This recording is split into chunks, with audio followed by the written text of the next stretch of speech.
Hi, I'm Dr. Mitzi Krockover, and welcome to Beyond the Paper Gown.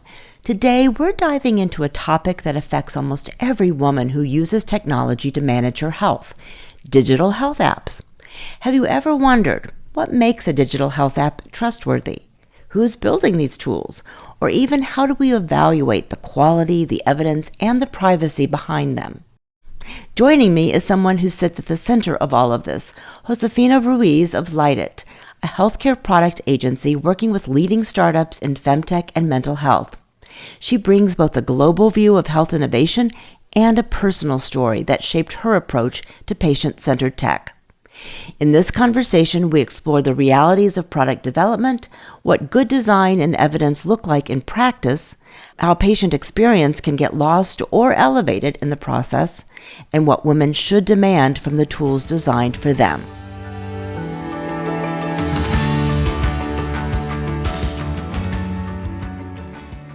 Josefina, it is so great to have you with us today.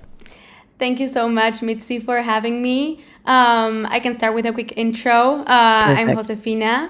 I'm head of growth at Lightit. Lightit is a digital product agency that specializes in healthcare. So we basically partner with a lot of amazing startups that are innovating in the healthcare space and help them with product strategy, product design, software engineering.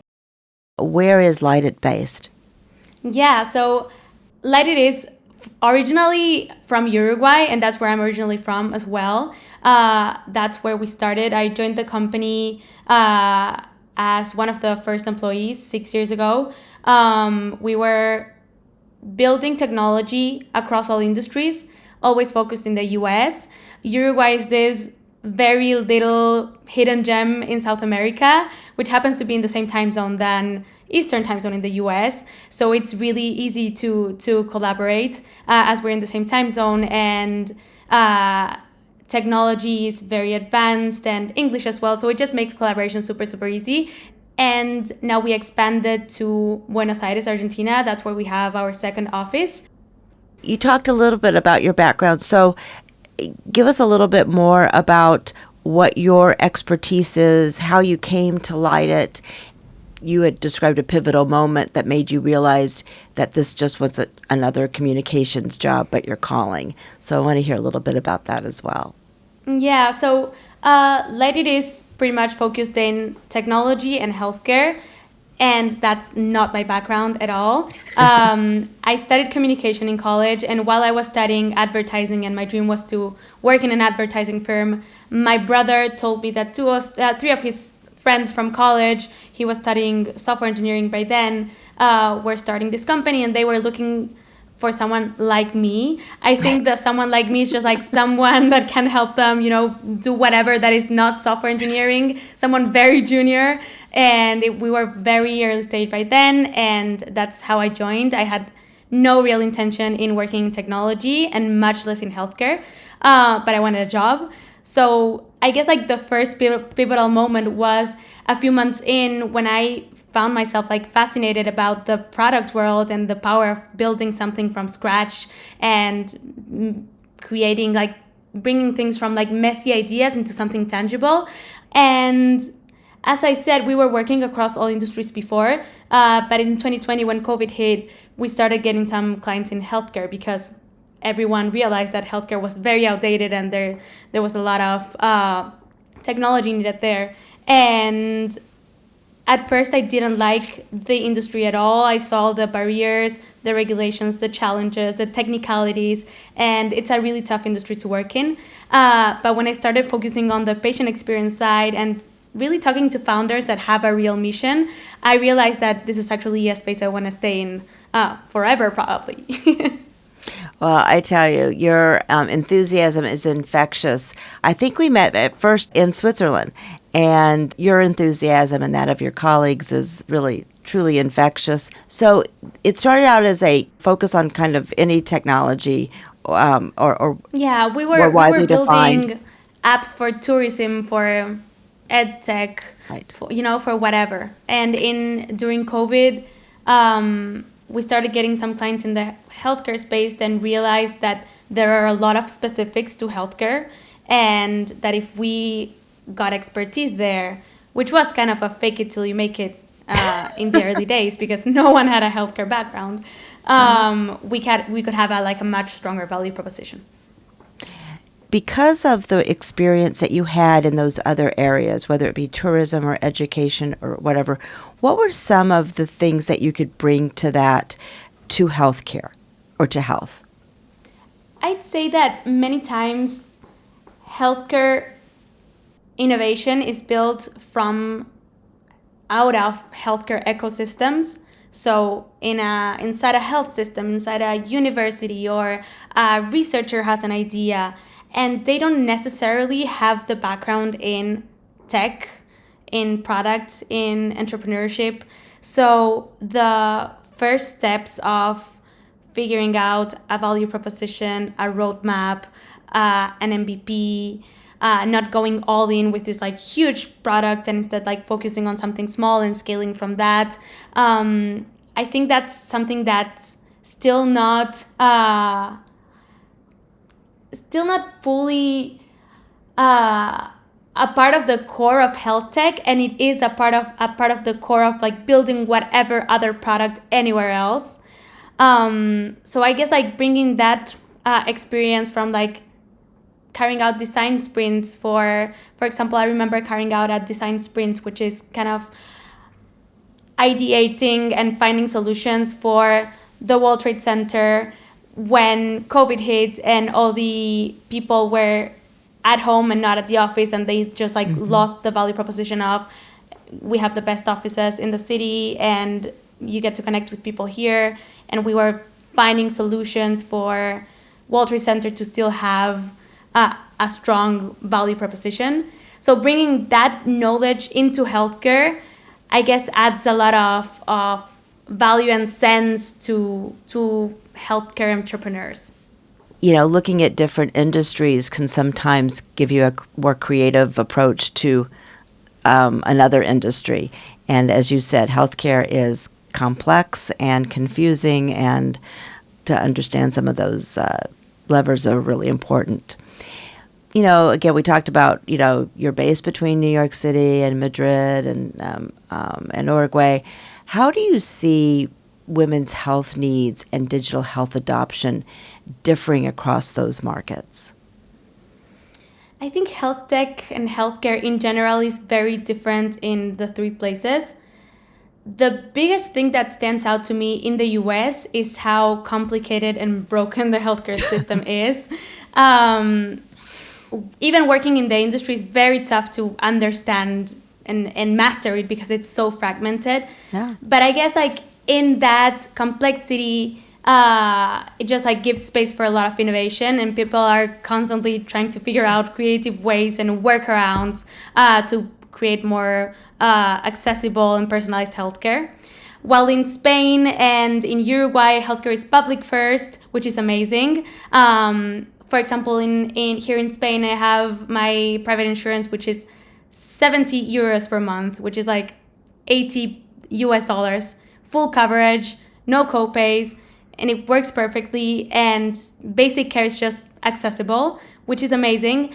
But then it's less personalized, it's more system driven, so you don't have those hyper targeted tools or startups or workarounds. But of course you also don't get those outrageous medical bills. That's really interesting what you just said. So let me see if I am understanding the point that you're making, and that is that from a healthcare standpoint, you have more accessibility to the healthcare system, and that usually works and for your needs. But when it comes to innovations and personalization, perhaps outside of the offerings of the healthcare system, those are limited. I think so. I think that the fact that there's people are incentivized to build businesses around healthcare in the US because it's a business. It's more of a business, at least, than anywhere else. So if so there are more like niche startups on like fertility, maternal mental health, menopause, which I don't see that frequently here in Europe or in South America. What do you think the drivers are that need to be in those other countries in order to do some of the similar things? Which ones are absent? I'd say the number one thing is funding. Funding and the entrepreneurial mindset of America, which is, the country of innovation and of big tech. If I'm raising a seed round in New York, I'm raising $5 million. If I'm raising a seed round in Spain, maybe you're raising 1 million, and that's Gotcha. a good round. Okay. So the checks are much smaller. People are more used to working with grants, for example. In Europe, there are a lot of grants, but again, more focused on like public health. Shifting a little bit, because you shared with me, and I did not know this, that at 24, you discovered you carried the BRCA2 mutation, which is basically the mutation that puts you at increased risk for ovarian and breast cancer. You were the first in your family to know about this genetic predisposition. What was that like, and how did you come to learn that? Yeah, so my mom had breast cancer when I was 16. It was intense and probably extra scary since my dad died of colon cancer when I was 5 years old. So cancer has always been a really bad word for me. And my mom was really always very educated and on top of her health. So even before getting cancer, as she knew about family history, she had asked about getting tested. And there's this not funny, but funny story about her doctor saying, now you all want to be like Angelina Jolie, and completely dismissed her and took away her chance of preventing going through cancer. So finally she has cancer when I'm 16. She finds out she has BRCA2 mutation, and I find out that I have 50% chances of inheriting it. I guess the first thing my mom had me doing was going to the doctor and getting a protocol and kind of trying to make me feel empowered, and that if I have it, it's fine, and you have the control, and you're the first one to have the control over this. So I got from my doctor that until I had 25, there was nothing that they were going to change about my protocol. So I didn't have to get tested until I was 25, and I did when I was 24, and I got a positive result. So I think I was really prepared and informed. By that time, I was already working in the healthcare space for a while, and I knew that I had to own my own healthcare. Of course, it was still stuff, and it was the first time that I got diagnosis. I've always been healthy. I never had a broken bone. I've never had surgery. So getting that news is shocking, especially since it's not something that you can do something about it now at 24. It's something that might happen in the future. But I guess it was also very empowering, realizing that I'm the first person in my family to actually have some level of control over this. A lot of people in my family didn't get that chance. Many died. My mom is perfect now, but she did have to go through cancer treatment. Sure. And now I get to do something about it and prevent it. So I really feel empowered and learned how important it is to have ownership of your own healthcare. If I may, and if you don't want to share this, that's fine. What actions did you decide to take? The first thing I did is to get a protocol. I talked to a bunch of specialists and got second opinions. And I have a plan for my next 5 years, 10 years, 20 years. I started taking preventative steps first. I have regular MRIs, ultrasounds, consultations. And I know at some point I want to get a double mastectomy. which is a huge decision and a very personal decision. But for me, it's really empowering, and I honestly rather go through it than going through breast cancer, which is highly likely to happen if I don't.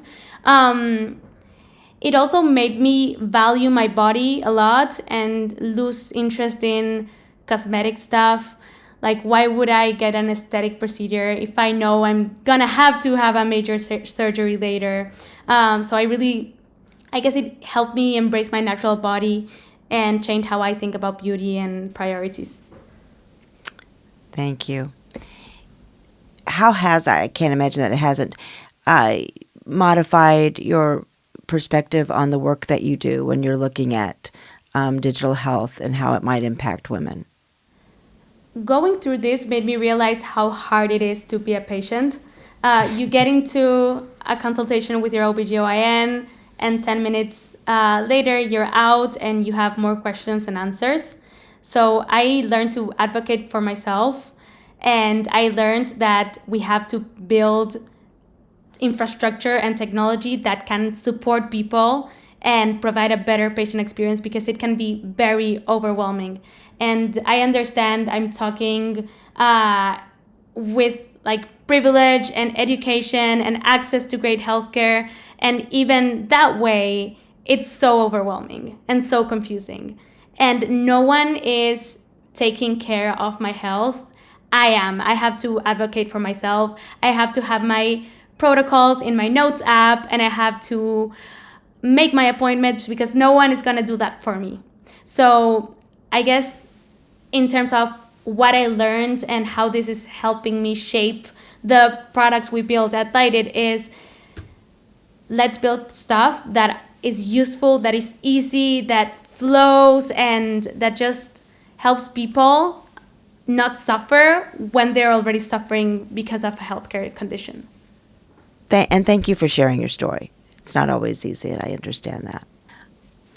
I love sharing my story because I know there's so many people that are not aware and that have breast cancer or ovarian cancer family history and have no idea that they can actually take a blood test that takes 5 minutes and you can get a result, and that can help you prevent cancer. And I'm sure we all have a lot of genetic predispositions. Not sure if that's the right word. Yeah, absolutely. And luckily, BRCA is one that you can find out about. So if you do have family history, ask if you can get checked. Thank you. Shifting a little bit to another women's health topic, and that is mental health, which many times does not get the attention that it needs in relationship to other things. But interestingly, Lighted has built platforms for Mavita Health, I hope I'm saying that right, that focuses on maternal mental health. And I also saw paternal mental health, which I thought was really interesting, as well as a company, Seven Starlings, that is focused on perinatal mental health problems. So my question to you is, what patterns do you see in how women perhaps interact differently with mental health technology versus other health tech, or do they?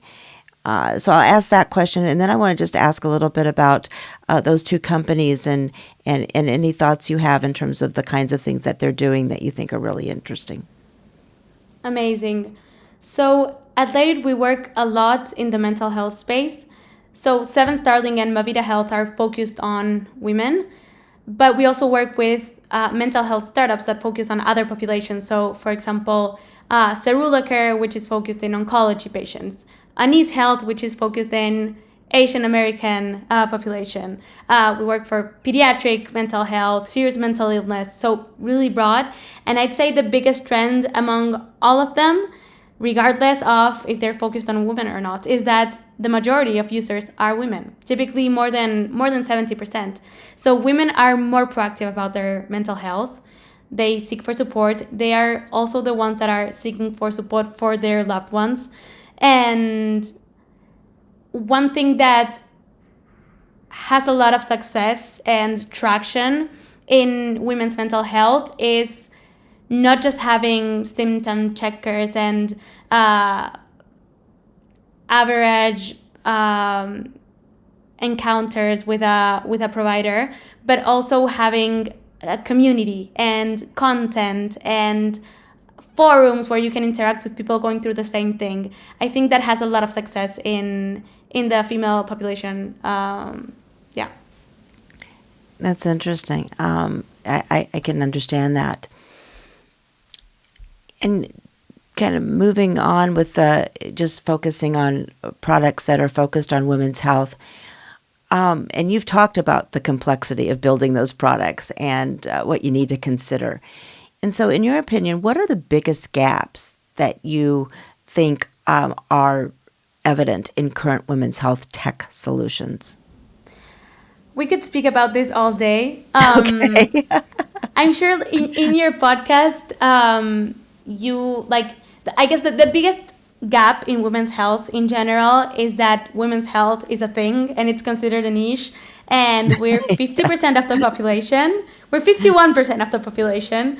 Right. And I might have heard this actually from you before, but we're not little men. And healthcare has been built under the assumption that we are little men, and we're not. So that shapes healthcare and research and treatments and drugs and study books. And I guess the overall healthcare experience is not built for us. In health tech specifically, I think like understanding that women are different can help, and how we interact with technology and with our loved ones, and how important empathy, for example, is for us, is a big thing. So community work and support between peers is something that works so much. And something I've heard from mental health founders is that men sometimes are more ashamed of oversharing and talking about their emotions and their feelings openly, while women are more supportive and open to saying like, hey, this happened to me as well, and this is how I'm dealing with that. So those empathy and community features can really resonate with women. So that's something that you feel needs to be baked in, I guess, in terms of those solutions. So it's not purely tech, it's also that, if you will, human connection. Absolutely. And people might think of this differently, but I think that technology can really create human connection. And that it might be much easier for me to find, for example, other women with BRCA2, for example, that is in Philippines and that is going through the same things than me, and we can advise each other and say like, oh, did you hear about this other option? And it's much easier to connect with that people online than, in your intimate circle. What makes a femtech product truly transformative versus just another app? I guess there are 3 parts. 1, it solves a real problem. 2, it's clinically sound and evidence-based. And 3, it connects with users in a way that feels human. Say a little bit more about that. I guess community features and empathy really help, especially for women navigating vulnerable health experiences. If you combine evidence-based care with emotional connection and a good design, that's where the magic happens and when something is truly transformative. Is there a role for gamification, for example, in a women's health app? Absolutely. I think there are 2 ways of approaching healthcare apps. One is the type of applications that need patient engagement, and that as you engage more with the digital products, you improve your health. The other one is apps that are built to not be used. They're built to not add another complexity layer to your lifestyle. So if the app is constantly triggering notifications and action items, like I see that in my Garmin all the time.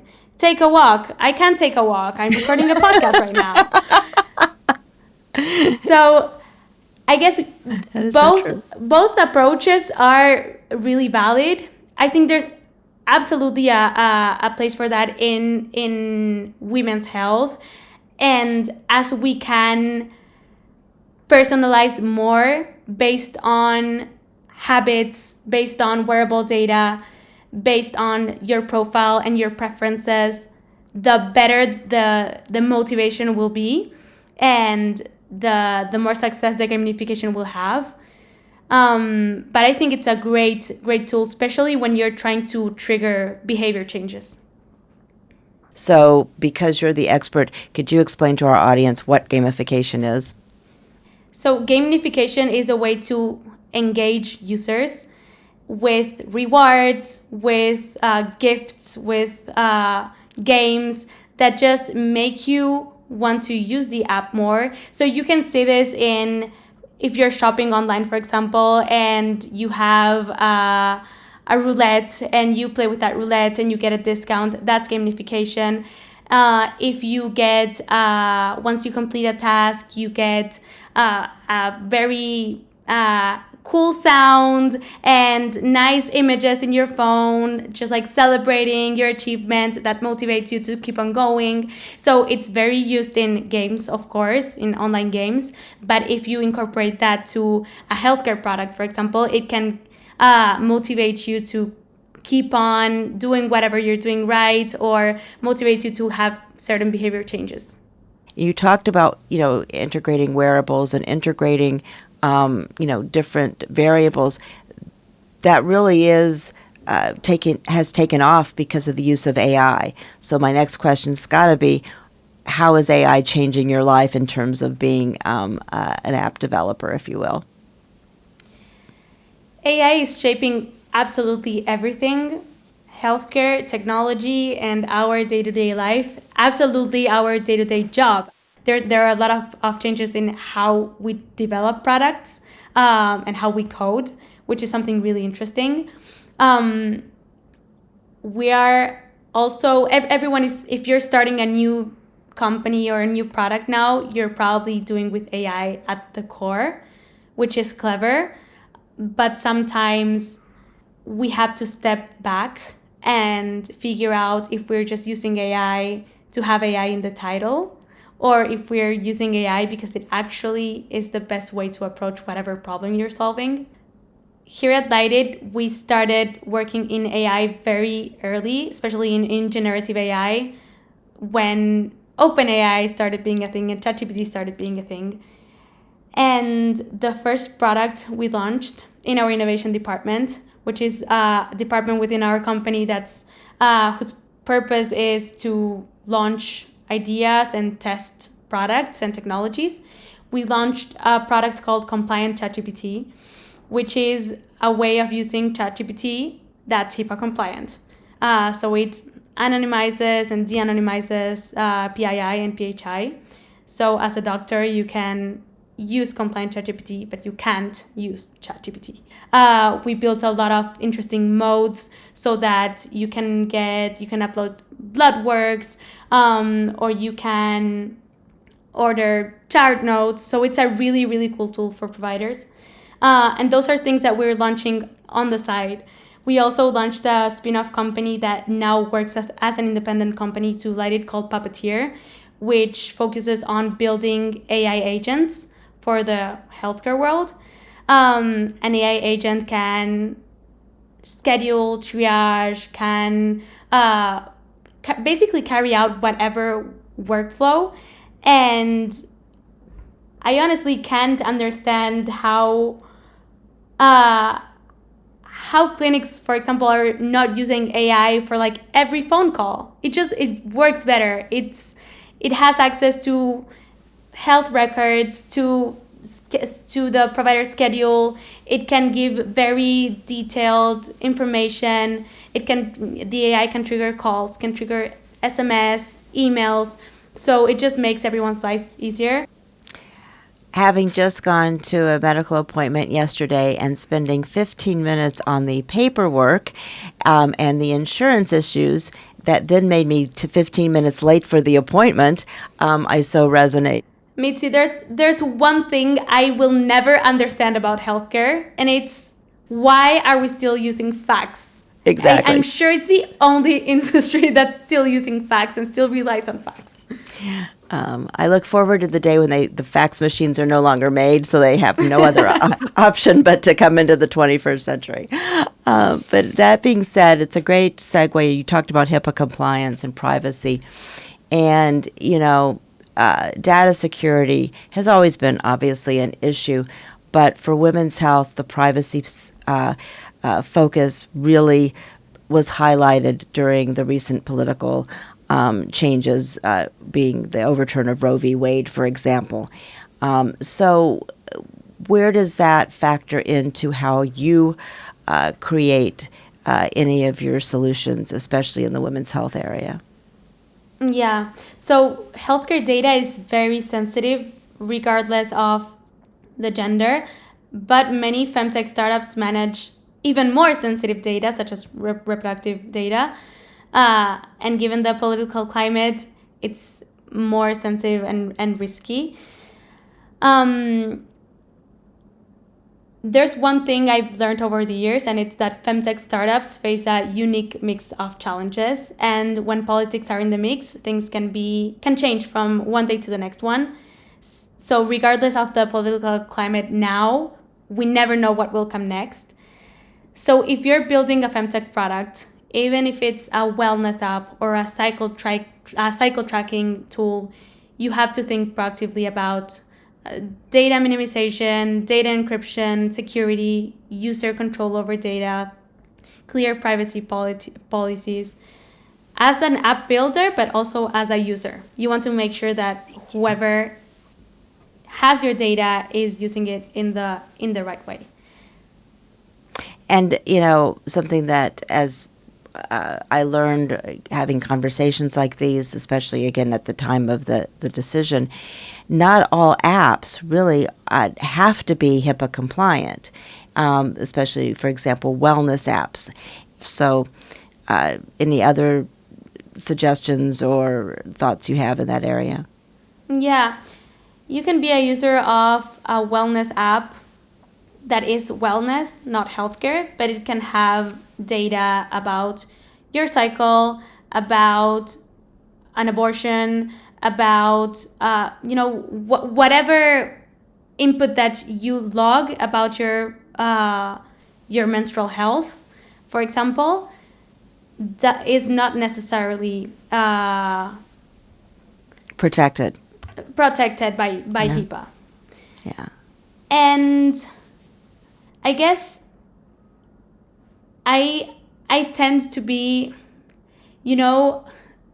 how you are very careful when you're building a healthcare product, but then you're accepting the cookies everywhere. So I'm the typical user that accepts the cookies and puts my information wherever. And what's risky about that is that you never know how politics and regulations and law will evolve. And even if that information is protected, you never know when it can stop being protected. And if there will be a scenario someday, and hopefully that never happens, in which even companies that maintain your information privately will have to disclose it. So there's always a risk there. All right, well, let's talk about something more pleasant, and that is, how about I'll give you a magic wand, and what would be that one thing that you'd like to fix about how women's health tech is developed or deployed? I'd say if I had a magic wand, I would get more money into femtech, more VC money, more grants. Femtech is underfunded. So money is what really moves the needle most of the times for research, for innovation. So that would be my magic wand. I think there are a lot of people that have drive and amazing ideas, but they just need to be supported by the system. Women's health and femtech is a huge opportunity, a huge business opportunity, because it has been so underfunded and so overseen because historically, and that's evolving, but still happens, most decision makers and most positions of powers are filled by men. And naturally, as anyone, you connect more with a product, a solution, an idea, or a problem if you experience that same problem. So it's harder for a guy that's deciding if investing in your menopause company or not, if they're not going to go through menopause, they don't care that much about menopause. But if you're a woman in your 50s, you're probably more interested in that. Those positions are and have been historically filled by men. So the opportunity is that there's so many things to be built. There's so much research to be done. There's so many innovation. There's so much innovation that can actually move the needle, that you can actually make a lot of money out of it. So right, as you said, it's not a no-brainer. It's not a niche market here, It's been treated as a niche market, but it's not. So that's the opportunity. I'm wondering, because I know that some of your companies that for whom you help build the technology, their clients are employers as well as potentially insurers. Not necessarily all are direct to customers. I would assume actually probably less than we think. And so when you build those products,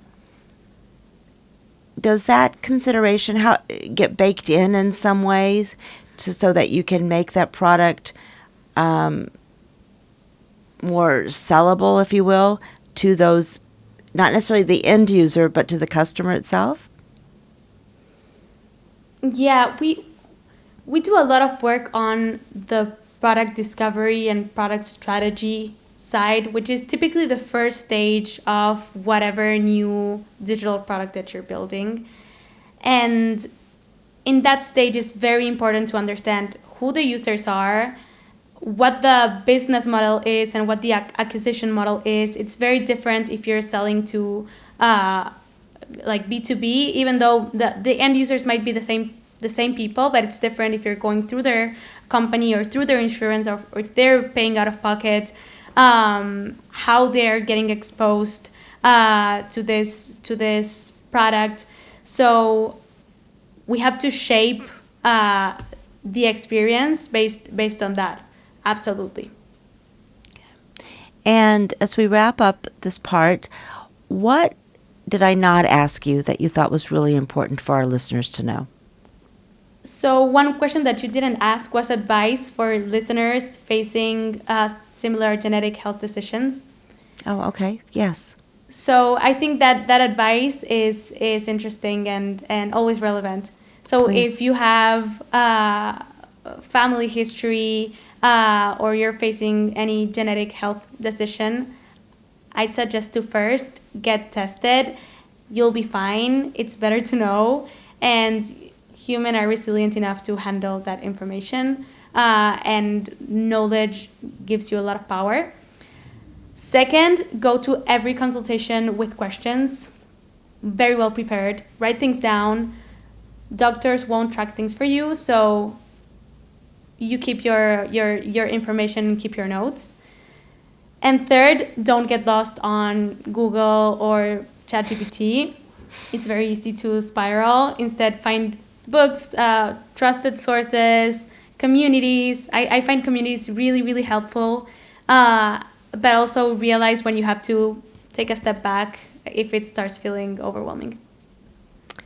Great advice. Thank you.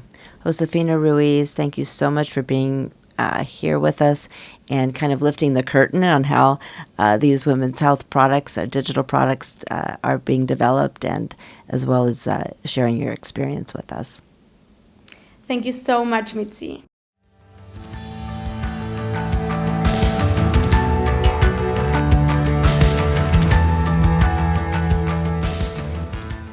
My thanks to Josefina Ruiz for such an honest and illuminating conversation. She not only helped us understand what goes into building credible, compassionate digital health tools, she reminded us what it feels like to be a patient navigating uncertainty, decisions and the need to advocate for ourselves. As women increasingly in connection, it's important to recognize the people and the values behind those tools. Josefina's story and perspective highlight just how much thought, rigor, and empathy should go into every product we use. We also have a bonus mini episode where Josefina gives founders who are creating these apps some very useful advice. So if you're thinking about or creating your own health app, make sure to check it out. You'll find links to Josefina, Lightit, and additional resources in our show notes. And if this episode helped you better understand the intersection of women's health and innovation, please share it with someone who might benefit. I'm Dr. Mitzi Krockover. Thank you for joining me, and take good care.